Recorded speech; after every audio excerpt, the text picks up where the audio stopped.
పెట్టుబడుల విషయంలో అన్ని అంకెలు తప్ప వైట్ పేపర్ రిలీజ్ చేయడానికి ఇప్పటికీ చాలా సార్లు అడిగినాం. ఏ కంపెనీ పెట్టింది, ఎక్కడ పెట్టింది, ఎన్ని ఉద్యోగాలు వచ్చినాయి, ఒక వైట్ పేపర్ రిలీజ్ చేయమని బీఆర్ఎస్ అడిగింది. ఇప్పటిదాకా వైట్ పేపర్ రిలీజ్ చేయలేదు. కేవలం అవే కట్టుకథలు పెట్టుబడుల విషయంలో ఇవాళ బడ్జెట్ ప్రసంగంలో చెప్పారు. మేమేదో విదేశాలకు పోయినాం, పెట్టుబడులు తేవడానికి పోయినాం అంటుంటూ, వీళ్ళు విదేశాలకు వెళ్ళింది పెట్టుబడులు తేవడానికి కాదు, వీళ్ళ అక్రమ సంపాదన విదేశాల్లో పెట్టడానికి విదేశీ పర్యటనలు చేస్తున్నారు తప్ప విదేశాలకు పోయి వీళ్ళు పెట్టుబడులు తెచ్చిందైతే ఏమీ లేదు. ఇంకా ముఖ్యమైన విషయం, ఒక మాట అన్నారు, తెలంగాణ అభివృద్ధి రేటు అంటే మన జిఎస్డిపి దేశ సగటు కన్నా అధికంగా ఉంది అని గట్టి గారు తన ప్రసంగంలో చెప్పారు. Telangana growth rate is more than the countries growth rate. మరి రేవంత్ రెడ్డి ఏమంటుండే, రాష్ట్రం దివాలా తీసింది, రాష్ట్రం దివాలా తీసింది. బట్టేమో దేశం కంటే మన రాష్ట్రం అగ్రగామిగా ఉండి మన వృద్ధి రేటు బాగుంది అంటాడు. ముఖ్యమంత్రి ఏమో రాష్ట్రం దివాలా తీసింది అంటాడు. ఎవరి మాట కరెక్టు? మరి దేశ సగటు కంటే మన రాష్ట్ర వృద్ధి రేటు బాగుంటే 6 గ్యారెంటీలు ఎందుకు ఎగ్గొడుతున్నారు? 100 రోజుల్లో అమలు చేస్తామన్న 6 గ్యారెంటీలు ఇప్పటిదాకా ఎందుకు అమలు చేస్తలేరు? 3 సార్లు రైతు బంధు ఎందుకు ఎగ్గొట్టారు? 3 సార్లు రైతు బంధు ఎగ్గొట్టినందుకు ముఖ్యమంత్రి ముక్కు నేలకు రాసి రైతాంగానికి క్షమాపణ చెప్పాలని చెప్పి మేము డిమాండ్ చేస్తా ఉన్నాం. నేను అనుకున్నా మేము 3 సార్లు రైతు బంధు ఎగ్గొట్టాము, క్షమాపణ చెప్తారేమో బడ్జెట్ స్పీచ్ లో, ఒప్పుకుంటారేమో అని మేము ఆశించినాం. కానీ అదే బుకాయింపు. ఇవాళ 6 గ్యారెంటీల విషయంలో పోయిన బడ్జెట్ లో 6 గ్యారెంటీలకు 56,083 కోట్లు పెట్టారు. ఈ బడ్జెట్ లో తగ్గించారు. ఈ బడ్జెట్ లో 50,712 కోట్లు పెట్టారు. మేము అనుకున్నాం 6 గ్యారెంటీలు మహిళలకు 2,500 ఇస్తారేమో, ఈసారి బడ్జెట్ పెంచుతారేమో 6 గ్యారెంటీలకు అనుకున్నాం. వృద్ధులకు 4,000 పెన్షన్ ఇస్తారేమో, బడ్జెట్ పెంచుతారేమో అనుకున్నాం. కానీ కోత పెట్టిండ్రు. 56,000 50,000 చేసిండ్రు. 6,000 కోత పెట్టింది. అంటే ఉన్న ఇచ్చిన స్కీములు కూడా బంద్ అవుతాయా? ఇందులో కూడా కోత పెట్టారా? 6 గ్యారెంటీలు అమలు విషయంలో మీరు బడ్జెట్ పెంచుతారా, దించుతారా? దీన్ని ఎట్లా అర్థం చేసుకోవాలి ఈరోజు? అదేవిధంగా తలసరి ఆదాయం ఇవాళ బడ్జెట్ లో చెప్పారు, దేశం కంటే తెలంగాణ తలసరి ఆదాయం 1.9% ఎక్కువగా ఉంది అన్నారు. నిజానికి బీఆర్ఎస్ హయాంలో చూస్తే తలసరి ఆదాయం ఇంకా చాలా ఎక్కువ ఉండేది. బీఆర్ఎస్ 10 ఏళ్ల పాలనలో average growth rate of per capital income is 12.1%. BRS హయాంలో 9.5 ఏళ్లలో తలసరి ఆదాయం యొక్క యావరేజ్ 12.1%. కాంగ్రెస్ పాలనలో తలసరి ఆదాయం ఎంత? 10.2%. ఎందుకు తగ్గింది? ఇది మీ పరిపాలన వైఫల్యం, ఇది మీ చేతగానితనం, మీ స్కాముల వల్ల, మీ అక్రమ అవినీతి సంపాదన మీద మీ దృష్టి పెట్టి పాలన గాడి తప్పడం వల్ల ఈ రాష్ట్రం యొక్క తలసరి ఆదాయం తగ్గింది. బీఆర్ఎస్ హయాంలో 12.1% తలసరి ఆదాయం ఏటా పెరుగుతూ పోతే మీ పాలనలో అది 10.2% తగ్గడం మీ పరిపాలన వైఫల్యానికి ఇది ఒక నిదర్శనం. And number 2, GSDP. బీఆర్ఎస్ పాలనలో జిఎస్డిపి వృద్ధి రేటు 12.5%, 12.5%.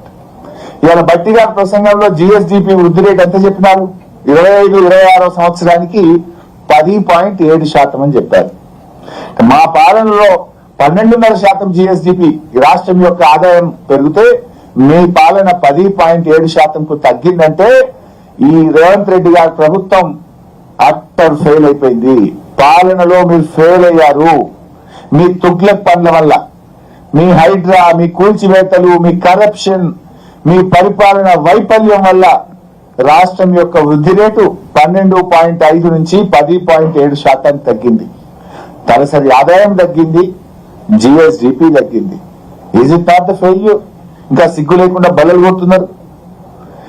పోయినసారి ఇట్లే బలలు కొట్టిరు. ఇందిరమ్మ ఆత్మీయ భరోసా ఇస్తాం అనగానే కొట్టుడే కొట్టుడు. బట్టి గారి మాటల్లో ఒత్తి పలుకుడే ఉంది తప్ప చేతలు మాత్రం మూగబోతున్నాయి. మాటలు ఒత్తి పలుకుతుండు, చేతలు మాత్రం మూగబోతున్నది.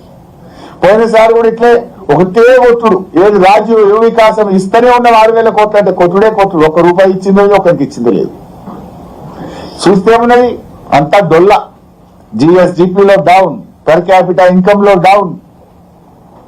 ఇవాళ ప్రజలు బీఆర్ఎస్ పాలన, కేసీఆర్ పాలన ఎట్లా ఉందనడానికి ఇంతకంటే సాక్ష్యం ఏం కావాలి? Our growth rate was much higher. ఏమంటే ప్యూర్ రేర్. ఈ తెలంగాణలో మూడు ముక్కలాట ఆడుతున్నారు.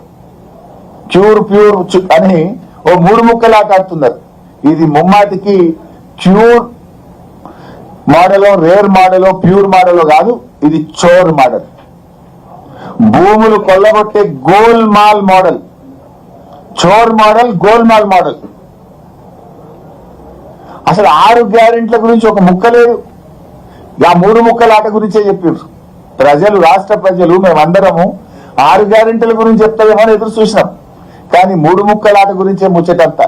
నిన్న సీఎం మాట్లాడినా, ఇవాళ డిప్యూటీ సీఎం మాట్లాడినా మూడు ముక్కలాట మీదనే ప్రేమ, భూముల మీదనే ప్రేమ తప్ప ప్రజల మీద లేదు, 6 గ్యారెంటీల మీద లేదు. తెలంగాణను మూడు ముక్కలు చేసిండ్రు, హైదరాబాద్ ను మూడు ముక్కలు చేసిండ్రు. ఈ జిహెచ్ఎంసీ అనోటి, మేడ్చల్ అనోటి, సైబరాబాద్ అనోటి, దీన్నో మూడు ముక్కలు చేసిండ్రు, దాన్నో మూడు ముక్కలు చేసిండ్రు. కూల్చడం మీద ఉన్న ప్రేమ, మూడు ముక్కలు చేయడం మీద ఉన్న ప్రేమ వీళ్ళకి నిర్మాణాల మీద లేదు, ప్రజల మీద లేదు. ఒక రకంగా వీళ్ళ చేతగాంతనాన్ని ఒప్పుకున్నారు వాళ్ళు. ఇవాళ ఫెయిల్ అనేటువంటిది ఇలా వాళ్ళ బడ్జెట్ తోనే స్పష్టంగా తెలిపోయింది. పర్ క్యాపిటాలో, జిఎస్డిపిలో, పథకాల అమలులో, 6 గ్యారెంటీల కేటాయింపులతో ఇవాళ వాళ్ళ ఫెయిల్యూర్ ను వాళ్ళే ఒప్పుకున్నారు. పారిశ్రామికవేత్తల తలకు తుపాకులు పెట్టి అక్రమ వసూళ్లకు పాల్పడితే పారిశ్రామికవేత్తలు తెలంగాణ వైపు వస్తారా? మీ పారిశ్రామిక policy is a failure model. మీ వసూళ్లను చూసి టీజీఐసి భూముల కేటాయింపుల్లో అక్రమాలు జరుగుతున్నాయి. పారిశ్రామికవేత్తలకు తుపాకులు పెట్టి చందాలు వసూలు చేస్తున్నారు. ఇవాళ కాంగ్రెస్ ను నమ్మిన పాపానికి ఇది ఇండస్ట్రియల్ హబ్ కాదు, కరప్షన్ హబ్ గా మారిపోయింది. ఇది పారిశ్రామిక హబ్ కాదు, కరప్షన్ హబ్ గా మారిపోయినటువంటి పరిస్థితి. మొన్న సీఎం పచ్చి అబద్దాలు చెప్పిండు. 6 గ్యారెంటీలు అమలు చేసిన నిన్న మొన్న అసెంబ్లీలో 6 గ్యారెంటీలు అమలు చేసేసిన అంటాడు.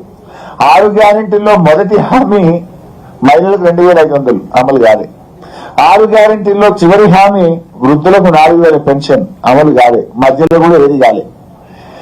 ఎంత అసెంబ్లీ సాక్షిగా మొన్న రేవంత్ రెడ్డి పచ్చి అబద్దాలు 6 గ్యారెంటీలు అమలు చేసామని మాట్లాడిండు. ఇవాళ డిప్యూటీ సీఎం, ఫైనాన్స్ మినిస్టర్ నోటి మాట కూడా అన్ని అసత్యాలు, అబద్దాలు. 30,000 ఎకరాల్లో ఫ్యూచర్ సిటీ ఏర్పాటు చేసినామంటాడు. ఉన్నాయా 30,000? బీఆర్ఎస్ సేకరించిన ఫార్మా సిటీ 13,000 ఎకరాలే తప్ప 30,000 ఎకరాలు ఉన్నదాగా ఏర్పాటు చేసినాం. ఇంకా అది ఎప్పుడు? అంటే అసెంబ్లీ వేదికగా ఇంత పచ్చి అబద్దాలు మాట్లాడేటువంటి ప్రభుత్వం బహుశా భారతదేశంలో ఎక్కడ